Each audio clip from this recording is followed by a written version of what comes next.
Wow. Talk about coming hard and fast.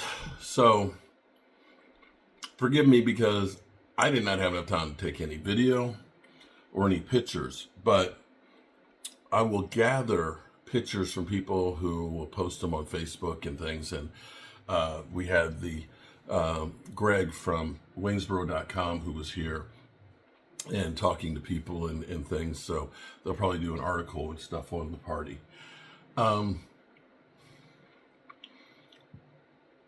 Here are the aftermath. Here are the aftermath of the party. And you guys saw how much food that we made, right? And I was surprised because I don't know how many people we had. I say maybe about 30, 35 people all together. Everybody had a great time. There's not enough food left. So you remember, okay, for example, if you watch the recipes and you saw me make the crab dip. That's all the crab dip that's left. The skewers that we made.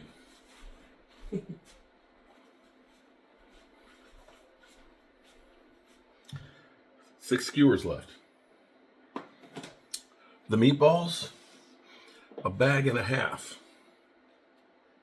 That's it on the meatballs.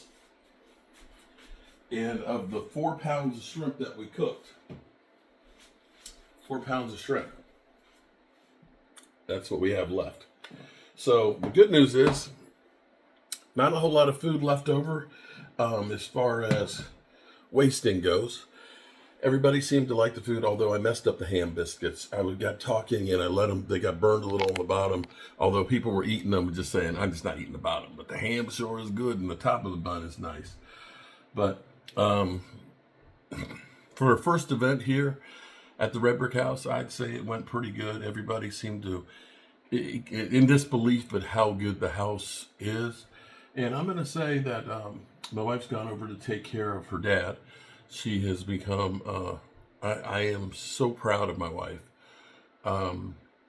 who has become kind of a nurse for my dad and helping to nurse him back to health.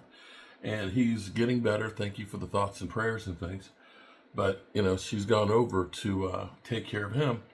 And I'm here in the kitchen working on all the stuff that we made. And the thing I have to say about this kitchen is it's easy to work in. It really is. To have the trash can right there, the dishwasher's right there, although we don't really use the dishwasher that much. I'm going to use the dishwasher. My wife very rarely uses it. It works really nice. And what was cool was, I wish I had taken pictures, but I was like knee deep and all of a sudden it was 4:00 and we had just like a group of people come in. I had 14 people in the kitchen here. I counted. I was like, wait a minute. While I was setting up food and stuff, and it worked out perfectly as like a whole assembly line here for food.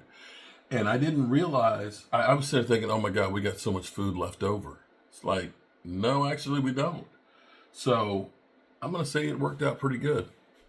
The thing I will say in the future that if I do an event like this, I will have somebody come through and help just to be like the reload person to, just make sure that the ham biscuits come out and then don't burn on the bottom, and to make sure that the food is actually reloaded. But as far as being able to work in this kitchen, to think that we fed about 35 people, that went pretty well.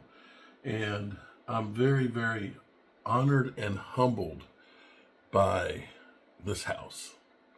This house has been incredible. I don't know how else to put it other than to say it has been incredible for me, this journey of where this started. And the great thing was, see, and this is where I'm kind of upset because I didn't get any video and stuff, but there's so many people that have to be thanked about this house that, yeah, me, Tracy, and Michael, and Jet, and my brother, Rondo, we did all the work of putting this thing together.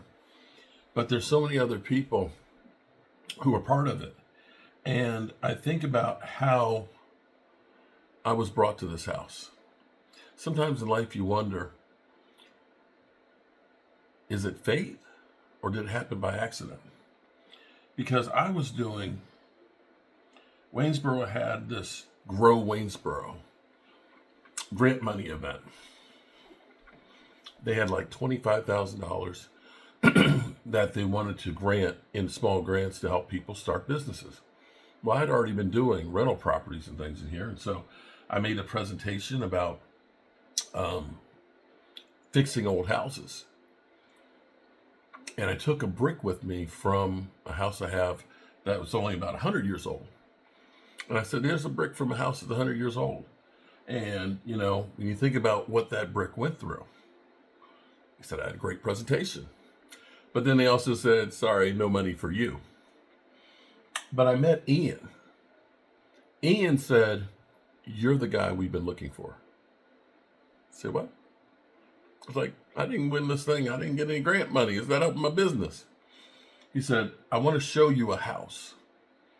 And I followed Ian. And Ian brought me right to the corner over here.